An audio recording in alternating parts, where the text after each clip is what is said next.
The rain came down like a punishment. Damon Kincaid stood beneath the awning of a shuttered bakery, his stomach growling with a ferocity that had become embarrassingly familiar over the past 3 months.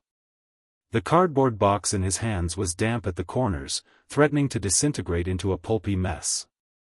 Inside was a single sandwich, turkey and Swiss on rye, the last food he had in the world until his next paycheck arrived in 4 days. 4 days. He could survive 4 days. His daughter couldn't. A small hand tugged at his jacket. "Daddy, I'm hungry." Damon looked down at his 5-year-old daughter, Sadie, whose brown eyes were wide and pleading beneath a rain-soaked hood. Her pink raincoat had seen better days, the zipper broken, the fabric faded. But she was smiling, because she always smiled, because she didn't understand that her father had failed her in ways that kept him awake at night. "Just a few more minutes, baby," he said, forcing a smile he didn't feel. "The rain will let up soon, and then we can go to the shelter. Remember?" Mrs. Patterson said she'd have hot chocolate waiting. Sadie nodded, but Damon could see the disappointment flickering across her small face. She was too smart for her age. Too perceptive. She knew the difference between soon and never. The sandwich in his hand felt like it weighed 1,000 pounds. He had been a construction foreman before the accident. Good job, good pay, good benefits. Then the scaffolding had collapsed, and he'd watched his leg twist in a way that legs should never twist. The workers' compensation had run out 6 months ago. The medical bills had swallowed his savings. His wife had left 3 years before that, tired of the long hours and the struggling. Now it was just him and Sadie, trying to survive in a city that had no room for failure. Damon's mind drifted back to the moment everything changed. He remembered the sound of metal groaning, the shouts of his crew, the sickening crunch as he hit the ground. He remembered the hospital room, the doctor's grim face, the words that had shattered his world, "You may never walk without pain again." He remembered the slow, agonizing realization that his career was over, that his savings were disappearing, that his wife was looking at him with pity instead of love. 3 months after the accident, she had packed her bags and left. "I didn't sign up for this," she'd said, her voice cold and detached. "I can't be married to a cripple who can't provide for his family." Damon had wanted to scream, to rage, to beg her to stay. But he just stood there, his leg throbbing, his heart breaking, and watched her walk out the door. Sadie had been 2 years old, too young to understand why her mother was leaving. But she'd cried for weeks, calling out for a woman who never came back. Now, 3 years later, Damon was still picking up the pieces. The rain showed no signs of stopping. Then he saw her. She was sitting on a bus bench across the street, slumped forward, her shoulders shaking with silent sobs. She was dressed in a business suit that must have cost more than Damon's entire wardrobe, but it was soaked through, clinging to her frame like a second skin. Her hair, a striking shade of copper, was plastered to her face. Her designer heels were kicked off beside her, her bare feet dirty and cold. She wasn't just crying. She was broken. Damon had seen broken before. He saw it in the mirror every morning. He saw it in the eyes of the other shelter residents, the ones who had lost their jobs, their homes, their hope. He knew the hollow look of a person who had given up. But something about this woman was different. There was a fire in her, even in her despair. A flicker of something that refused to be extinguished. "What's wrong with the lady, Daddy?" Sadie asked, her voice soft with concern. "I don't know, sweetheart. But I think she needs help." He should have walked away. He had nothing to give. He was a failure, a man who couldn't even feed his own daughter. But something about the woman's posture, the raw despair radiating from her, wouldn't let him leave. "Stay here, baby," he said. "I'll be right back." He crossed the street, the sandwich still clutched in his hand. The woman didn't look up as he approached. She was muttering something under her breath, a broken litany of failure, of loss, of everything she'd done wrong. "Excuse me?" Damon said gently. "Are you okay?" She looked up, and he felt his breath catch. Even with red-rimmed eyes and mascara streaking down her cheeks, she was stunning.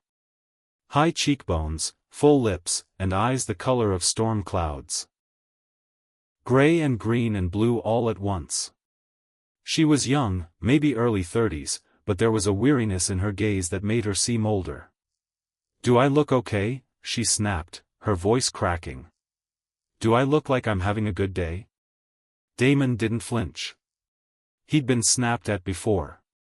He'd been yelled at, cursed at, told he was worthless. None of it bothered him anymore. "No," he said calmly. "You look like you need a friend." The woman stared at him, her anger flickering into confusion. "Why are you talking to me?" "Because you're crying in the rain," he said simply. "And I know what that's like." She laughed, a bitter, hollow sound. "You have no idea what my life is like." "You're right," he said. "I don't. But I know what it's like to feel like everything is falling apart." He looked down at the sandwich in his hand. His stomach cramped painfully at the sight of it. Sadie's hungry face flashed in his mind. But then he looked at the woman. At the raw, bleeding pain in her eyes, and he made a decision. "Here," he said, holding out the sandwich. "It's not much, but it's something." She stared at the soggy cardboard box like he'd just offered her a live grenade. "I don't want your charity." "It's not charity," he said. It's just a sandwich. Take it. Please." She shook her head, a fresh wave of tears spilling down her cheeks. "You don't understand. I've lost everything. My company, my reputation, my future. Everything I've worked for, gone in a single day. And the one person I trusted, the one person I thought loved me, he was the one who did it. He stole everything." Damon didn't know what to say. He didn't have the words to fix something like that. But he knew what it felt like to be betrayed. He knew what it felt like to lose everything. "Look," he said, sitting down on the bench beside her. "I can't fix your problems. I can't give you back your company or your future. But I can give you this sandwich. And I can listen. That's all I've got, but it's yours if you want it." The woman looked at him, truly looked at him, for the first time. She saw his worn-out clothes, his tired eyes, the way he limped slightly when he walked. She saw the faded tattoo on his forearm, a Celtic knot, the symbol of his family's heritage, and the calluses on his hands. She saw the kindness in his face, a kindness so unexpected, so undeserved, that it made her want to sob all over again. "Why would you do this?" she whispered. "You don't even know me." "I don't need to know you," he said.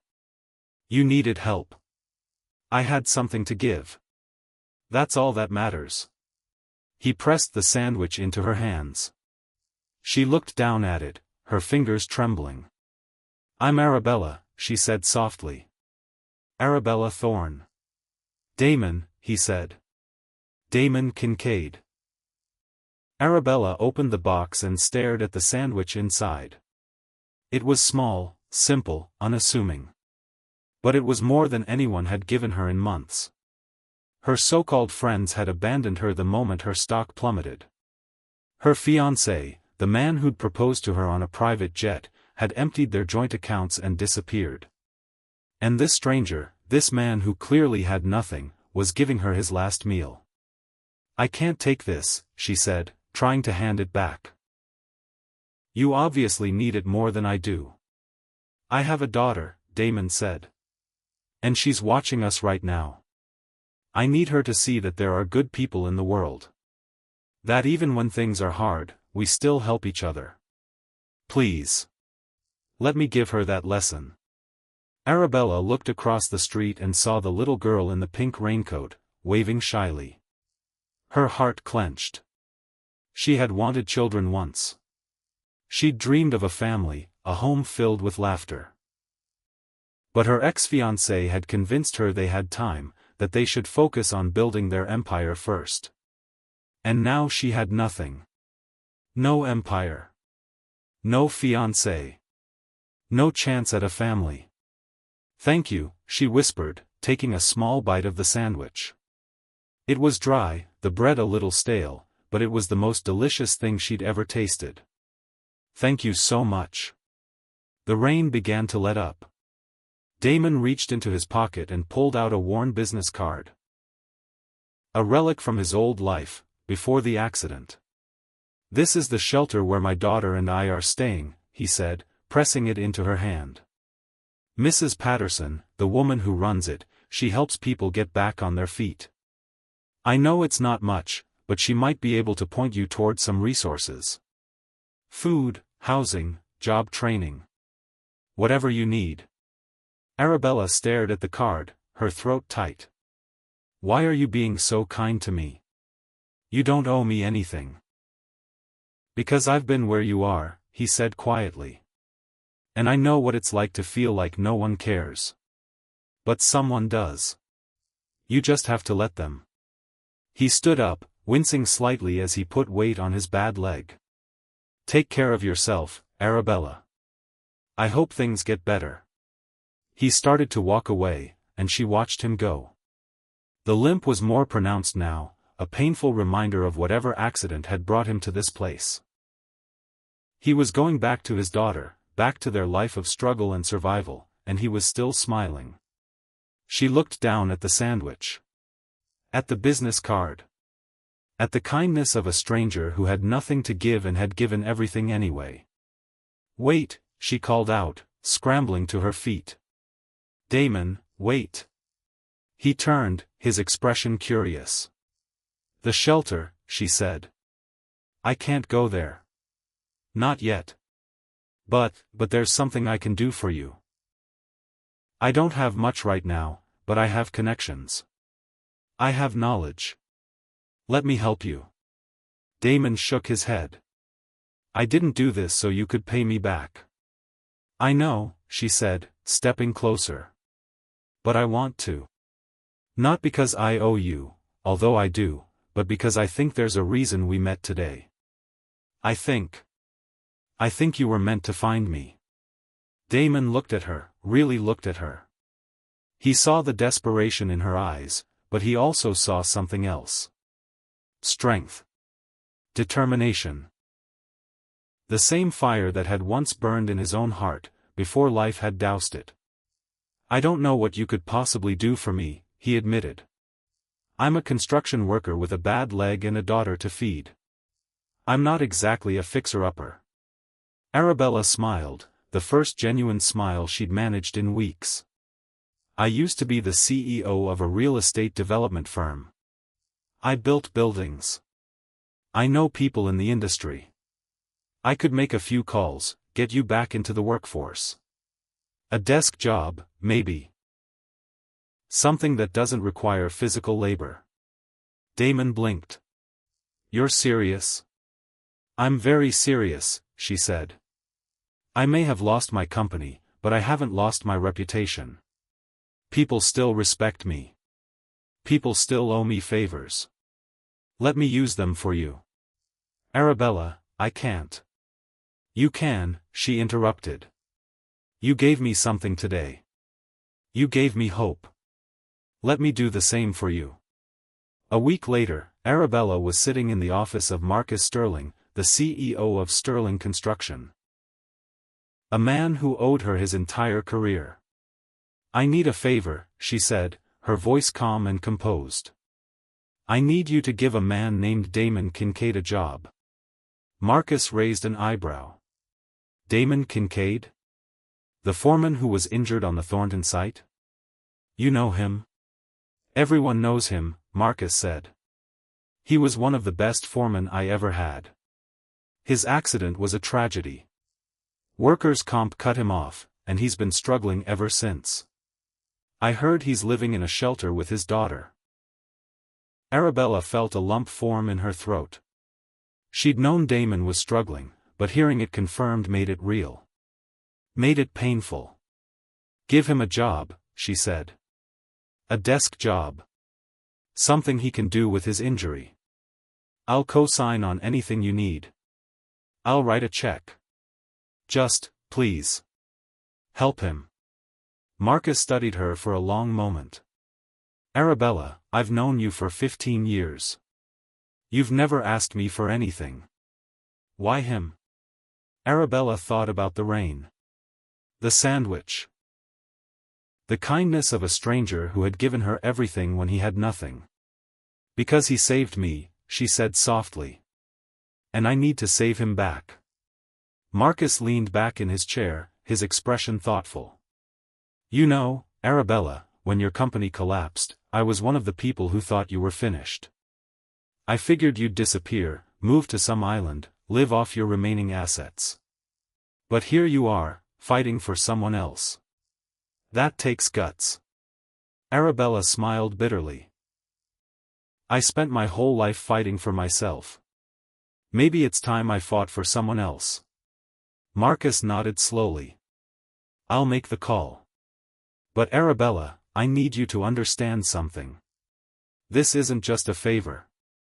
I'm doing this because I believe in second chances. And I believe that if anyone deserves one, it's you.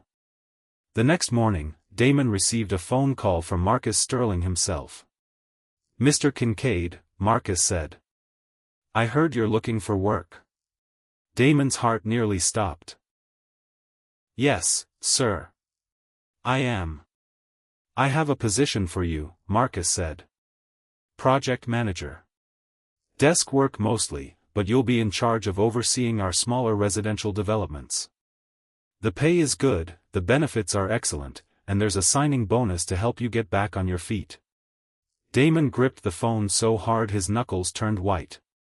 I don't understand. Why are you calling me now? Because someone very important asked me to, Marcus said. And because I should have called you years ago. You're a good man, Damon. You deserve a second chance. Damon hung up the phone in a daze. His leg was throbbing, his stomach was empty, and his daughter was sleeping on a cot in the corner of their tiny shelter room. And for the first time in months, he felt hope. He called Arabella that afternoon. I just got a job offer from Sterling Construction, he said, his voice thick with emotion. They want to hire me as a project manager. I don't know how you did it, but, thank you. Thank you so much. Arabella smiled, even though he couldn't see her. You gave me a sandwich, Damon. A sandwich and a kind word. That's not something you just forget. Did you get things sorted out? He asked. Your company? Your future? I'm working on it, she said. I'm still in shock, still trying to process everything. But I'm not giving up. Thanks to you, I remember what it feels like to fight. A silence stretched between them. Neither wanted to hang up. Arabella, Damon said finally, his voice hesitant. I know this is crazy. I barely know you. But, would you like to have dinner with me? Once I get my first paycheck, I mean. Nothing fancy. Just to say thank you. Arabella felt her heart skip a beat. I'd like that, she said. I'd really like that. The day of their first date arrived, and Damon found himself more nervous than he'd been in years. He stood in front of the small mirror in his shelter room, adjusting his collar for the 10th time, tugging at it nervously. He'd bought a new shirt, the first new piece of clothing he'd purchased in over a year, and it felt stiff and unfamiliar against his skin. Sadie was sitting on the cot, watching him with wide eyes. Daddy, are you going to see the pretty lady again? Damon smiled, kneeling down to her level. Yes, baby. I'm going to see Arabella. Are you going to marry her? Damon choked. Sadie. That's not something we talk about, okay? Sadie giggled, clearly pleased with herself. I like her. She's nice. And she gave me a stuffed bear. Arabella had indeed sent a stuffed bear to Sadie a few days after their first meeting, along with a small note, "For the bravest little girl I know." Sadie had carried it everywhere ever since. "I like her too," Damon admitted quietly. "But we're just friends right now, okay?" Sadie nodded solemnly, though her eyes sparkled with mischief. Mrs. Patterson arrived to watch Sadie for the evening, promising to read her a bedtime story and make sure she brushed her teeth. It was the first time Damon had left his daughter with anyone in months, and he felt a pang of guilt even as excitement fluttered in his chest. "Go on," Mrs. Patterson said, shooing him out the door. "You deserve this. Sadie will be fine." Damon arrived at the restaurant. A small Italian place he'd chosen because it was cheap but had soul, 10 minutes early. He'd spent hours planning, calculating exactly how much he could afford without going hungry for the rest of the week. Arabella arrived exactly on time, and when Damon saw her, all his nervousness melted away. She was wearing a simple red dress, her copper hair cascading over her shoulders in soft waves. Her makeup was minimal, just a hint of color on her lips and a touch of mascara. She looked more approachable than the woman he'd met in the rain, but just as beautiful. "You look amazing," he said, his voice sincere. Arabella smiled, a hint of color rising to her cheeks. "So do you. You clean up well, Mr. Kincaid." They sat down at a small table near the window, and the evening unfolded like something out of a dream. The conversation flowed effortlessly, each of them sharing pieces of themselves that they'd never revealed to anyone else.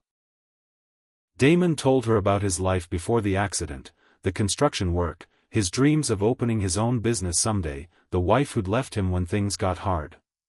He told her about Sadie, about how she was the light of his life, about the guilt he felt every day for not being able to give her more. Arabella listened, her eyes soft with empathy.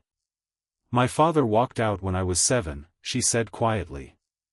"My mother raised me alone, working 3 jobs to keep us afloat. She taught me that the only person I could ever really count on was myself. I spent my entire life proving that to be true. I built a billion-dollar company from nothing, and I did it all on my own. But look where that got me." "It got you here," Damon said gently. "It got you to this table, sitting across from me. Maybe that's not a bad thing." Arabella reached across the table and took his hand. "No," she said softly. "It's not a bad thing at all." After dinner, they walked together through the city streets, the night air cool and crisp. Damon was still limping, but he'd gotten used to it. The pain was constant, a dull ache that reminded him of everything he'd lost. But walking beside Arabella, holding her hand, he felt like he'd found something too. "Damon," Arabella said suddenly, stopping in the middle of the sidewalk. "I need to tell you something." He turned to face her, his expression curious. "What is it?" "I've been thinking a lot about what you said that day in the rain," she said. "About helping people. About kindness. I've spent my whole life focused on myself, on my ambition, on proving that I didn't need anyone. But you showed me that I was wrong." "That's not true," he started to protest. "Yes, it is," she interrupted. "I was so focused on success that I forgot what was important. I let my ex-fiancée convince me that I didn't need a family, that I had no time for children. But the truth is, I was scared. I was scared of failing, of being vulnerable, of letting people in."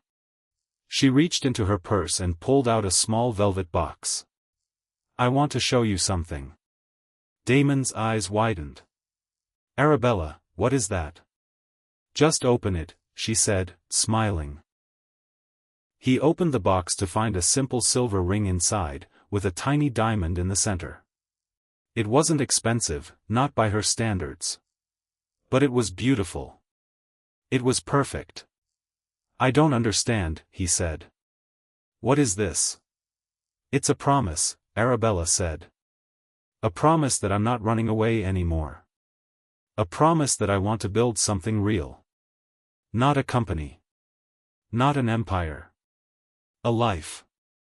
With you. With Sadie. I know it's crazy, I know we barely know each other. But I've never felt this way about anyone before. You don't have to answer now. I needed you to know how I feel. Damon stared at the ring. At Arabella. At the woman who had come into his life like a storm and changed everything. A few months ago, I was standing in the rain, wondering if I was going to lose everything, he said quietly. And then you showed up. You showed up and you gave me a sandwich, and you gave me hope. And now you're standing here, telling me you want to build a life with me. He took her hand, his fingers trembling. Arabella, I want that too. I've wanted it since the moment I saw you. I want to wake up next to you. I want to build a home with you. I want to watch you and Sadie become a family. I want to spend the rest of my life being worthy of you. Arabella's eyes glistened with unshed tears. You already are, she whispered. You already are. The months that followed were a whirlwind of change. Damon started his new job at Sterling Construction, and for the first time in years, he felt like he was moving forward instead of backward. He moved out of the shelter and into a small apartment, nothing fancy, but it had 2 bedrooms, a working kitchen, and windows that let in the sunlight. Arabella helped him find the place, using her connections to get him a good deal. She was there when he signed the lease, when he carried Sadie across the threshold, when he cooked his first meal in his own kitchen in over a year. Their relationship deepened with each passing day. They spent weekends together, taking Sadie to the park, cooking dinners, watching movies. Arabella taught Sadie how to bake cookies, and Damon taught Arabella how to fix a leaky faucet. They were building a life together, one small moment at a time. But Arabella was still struggling with her own demons. The collapse of her company had left her with trust issues. She had nightmares about her ex-fiancé, about the day he'd emptied their accounts and disappeared. She woke up screaming sometimes, convinced that everything she'd built was about to fall apart again. Damon was there for her every time. He held her, comforted her, reminded her that she wasn't alone. He told her that she was stronger than she thought, that she had survived the worst and come out the other side. I don't know what I'd do without you, she whispered one night, her head resting on his chest. You'll never have to find out, he said, kissing her forehead. Arabella began to rebuild her life. She started small, consulting for a few real estate firms, using her expertise to help them navigate complex deals. She wasn't a CEO anymore, but she was making a difference, and that was enough. One evening, she came to Damon with an idea. I want to start a foundation, she said. A non-profit that helps people like you. People who've been injured, who've lost everything, who need a second chance. Damon stared at her. That's incredible, Arabella. But how would you even start something like that? I have connections, she said. I have money. Not as much as I used to, but enough to get started. And I have passion. I want to give back to the people who helped me when I had nothing. Damon took her hand, his eyes shining with pride. You're amazing, you know that? Arabella smiled. I learned from the best. A few months later, Arabella and Damon walked into the city council chambers together. Arabella had prepared an elaborate presentation, complete with slideshows and budget projections. She was pitching a new community center, designed by Damon, funded by her foundation. Damon watched from the audience, his heart swelling with pride. This was the woman he loved, the woman who had gone from crying in the rain to fighting for others in the boardroom. She had transformed herself, and she had transformed his life. The council approved the project unanimously. When Arabella stepped off the podium, Sadie ran to her, throwing her arms around her waist. You did it, Mommy. I knew you would. Arabella lifted her into her arms, laughing. We did it, baby. We all did it. Damon joined them, wrapping his arms around his family.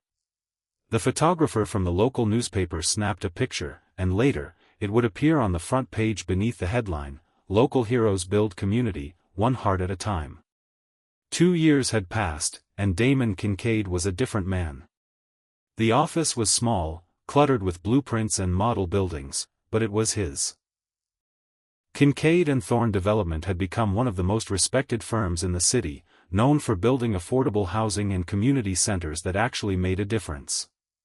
Sadie was 7 now, her brown eyes brighter than ever.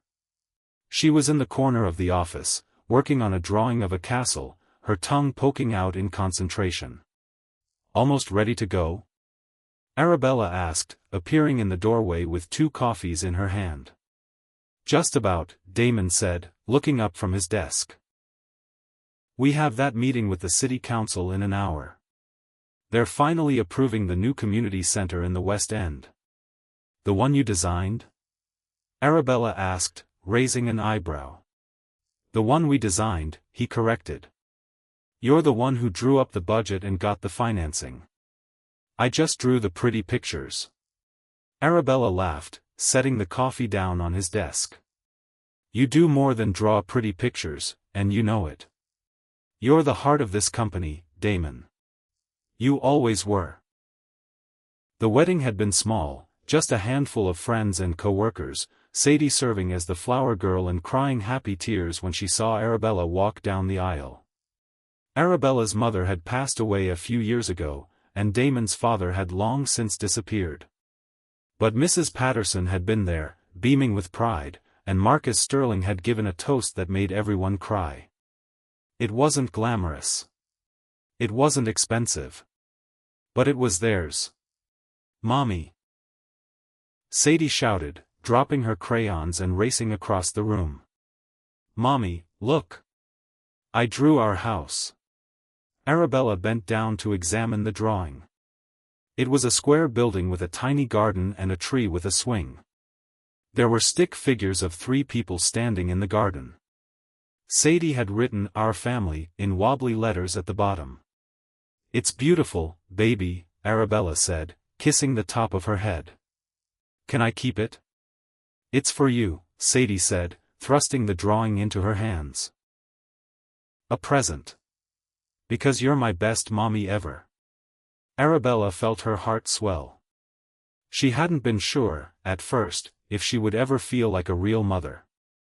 She'd worried that Sadie would always see her as a stranger, an intruder. But Sadie had accepted her from the very beginning. To her, Arabella wasn't just her father's wife. She was her mother. Her only mother. They drove to the city council meeting together, a comfortable silence settling between them as Sadie hummed along to the radio in the back seat. The rain was falling again, soft and gentle, reminding them of the day it all began. "I was thinking," Damon said suddenly. "Maybe we could take a vacation this summer. Just the 3 of us. Somewhere warm. Somewhere we can just be a family." Arabella smiled. "That sounds perfect. Any ideas?" "Actually," he said, reaching into his pocket. "I was thinking about this." He handed her a brochure. It was a resort in the Maldives, complete with overwater bungalows and private beaches. It was the kind of place she used to stay in her old life, when she was a billionaire CEO and money had no meaning. "Are you serious?" she gasped. "Damon, this is too much." "It's not enough," he said firmly. "You gave me everything, Arabella. You gave me a second chance, a family, a future. The least I can do is give you a vacation." "This is more than a vacation," she said, her eyes wide. "This is a dream." "Then let's dream together," he said. "You and me and Sadie. Forever." At the city council meeting, Damon stood before the panel, presenting his vision for the new community center. He spoke with passion and conviction, his words painting a picture of a brighter future, a place where children could learn and play and dream. Arabella watched him from the audience, her heart overflowing with pride. This was the man she'd fallen in love with. Not the wealthy CEO she'd once been, but the construction foreman who'd given his last meal to a stranger on a rainy night. He had taught her that true wealth wasn't measured in money or power. It was measured in kindness. In generosity. In the willingness to give when you had nothing left to give. The council approved the project unanimously. When Damon stepped off the podium, Sadie ran to him, throwing her arms around his waist. "You did it, Daddy. I knew you would." Damon lifted her into his arms, laughing. "We did it, baby. We all did it." Arabella joined them, wrapping her arms around her family. The photographer from the local newspaper snapped a picture, and later, it would appear on the front page beneath the headline, "Local Heroes Build Community, One Heart at a Time." They were the heroes. Damon Kincaid and Arabella Thorne. Two people who had nothing and everything, who had found each other in the rain and built a world together. That night, Arabella tucked Sadie into bed, reading her a story about a princess who lived in a tower and a knight who rescued her with a single act of kindness. "Mommy," Sadie said sleepily, "do you think the princess was happy?" Arabella smiled, brushing a strand of hair from her daughter's forehead. "I think she was very happy," she said. "Because she found out that the greatest treasure wasn't the castle or the crown. It was the person who loved her. Like you and Daddy." "Exactly like us," Arabella said, kissing her forehead. "Now sleep, baby. Tomorrow's a big day." She turned off the light and walked to the living room, where Damon was waiting with 2 glasses of wine. "Bedtime?" he asked. "She's out," Arabella said, settling into the couch beside him. "The princess story always does the trick." Damon chuckled. "That's because you tell it so well." They sat in comfortable silence, sipping their wine and watching the rain streak down the windows. The city of Viridia was glittering outside, a monument to ambition and success. But Arabella no longer wanted to conquer it. She had found something more valuable than any empire.